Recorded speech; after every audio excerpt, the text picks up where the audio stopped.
5টা মুভি প্রতিটা স্টুডেন্টের দেখা প্রয়োজন আছে। তাহলে জেনে নিই এই মুভিগুলোর কী নাম। প্রথম মুভিটার নাম 12 ফেল।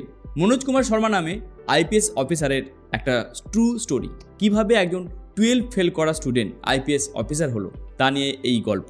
এই বইটা অবশ্যই দেখবে। Movie number 2 Lakshya. ঋত্বিক রোশনের এই লাক্স বইটা অনেক আগে রিলিজ করেছিল।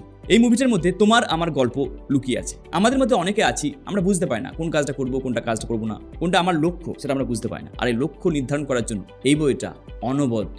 অবশ্যই এই মুভিটা দেখবে। 3 নম্বর মুভির নাম মাঝি দ্য মাউন্টেন ম্যান। ইচ্ছা শক্তি যদি প্রবল থাকে তাহলে আমরা পাহাড়কেও ভেঙে দিতে পারি, তারই গল্প এই মাঝি দ্য মাউন্টেন ম্যান। 4 নম্বর মুভির নাম তারে জমিন পার। 5 নম্বর মুভির নাম পারসুইট হ্যাপিনেস। এটা একটা ইংলিশ মুভি। যদি আমাদের মনোবল শক্ত থাকে তাহলে আমরা যেখানেই থাকি না কেন একদিন আমরা সাফল্যর চূড়ায় পৌঁছাবই। এই 5টা মুভির মধ্যে কোনটা তোমার দেখা আছে কমেন্ট করো।